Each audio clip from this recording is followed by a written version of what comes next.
Exclusive: how Saudi Arabia turned on Lebanon's Hariri. Beirut, Reuters. From the moment Saad al-Hariri's plane touched down in Saudi Arabia on Friday, November 3, he was in for a surprise. There was no lineup of Saudi princes or ministry officials, as would typically greet a prime minister on an official visit to King Salman, senior sources close to Hariri and top Lebanese political and security officials said. His phone was confiscated, and the next day he was forced to resign as prime minister in a statement broadcast by a Saudi-owned TV channel. The move thrust Lebanon back to the forefront of a struggle that is reshaping the Middle East between the conservative Sunni monarchy of Saudi Arabia and Shiite revolutionary Iran. Their rivalry has fueled conflicts in Iraq, Syria, and Yemen, where they back opposing sides, and now risks destabilizing Lebanon, where Saudi has long tried to weaken the Iran-backed Hezbollah group, Lebanon's main political power and part of the ruling coalition. Sources close to Hariri say Saudi Arabia has concluded that the prime minister, a longtime Saudi ally and son of late Prime Minister Rafik al-Hariri, who was assassinated in 2005, had to go because he was unwilling to confront Hezbollah. Multiple Lebanese sources say Riyadh hopes to replace Saad Hariri with his older brother Bahi as Lebanon's top Sunni politician.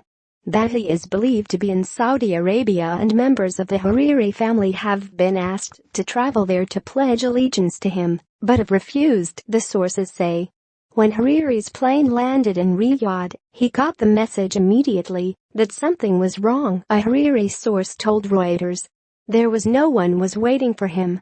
Saudi Arabia has dismissed suggestions it forced Hariri to resign and says he is a free man. Saudi officials could not immediately be reached for comment on the circumstances of his arrival, whether his phone had been taken, or whether the kingdom was planning to replace him with his brother.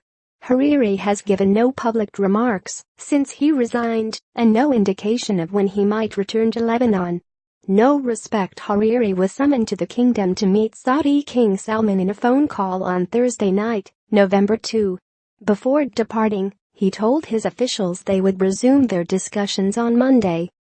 He told his media team he would see them at the weekend in the Red Sea resort of Sharm el-Sheikh, where he was due to meet Egyptian President Abdel Fattah el-Sisi on the sidelines of the World Youth Forum. Hariri went to his Riyadh home. His family made their fortune in Saudi Arabia and have long had properties there. The source close to Hariri said the Lebanese leader received a call from a Saudi protocol official on Saturday morning, who asked him to attend a meeting with Crown Prince Mohammed bin Salman. He waited for about 4 hours before being presented with his resignation speech to read on television, the source said. From the moment he arrived, they, Saudis, showed no respect for the man, another senior Lebanese political source said. Hariri frequently visits Saudi Arabia. On a trip a few days earlier, Prince Mohammed bin Salman had arranged for him to see senior intelligence officials and Gulf Affairs Minister Thamer al-Sabhin, the Saudi point man on Lebanon.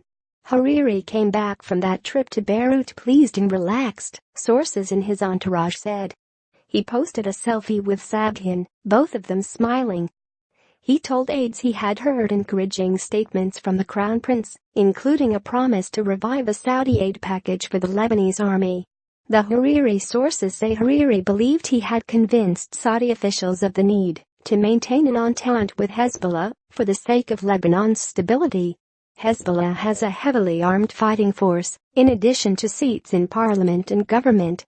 Saudi-backed efforts to weaken the group in Lebanon a decade ago led to Sunni Shiite clashes and a Hezbollah takeover of Beirut.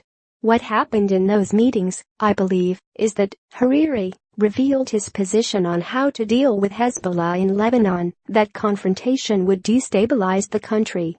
I think they didn't like what they heard, said one of the sources, who was briefed on the meetings.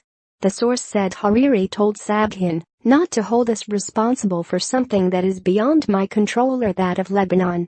But Hariri underestimated the Saudi position on Hezbollah, the source said. For the Saudis it is an existential battle. It's black and white. We in Lebanon are used to gray, the source said.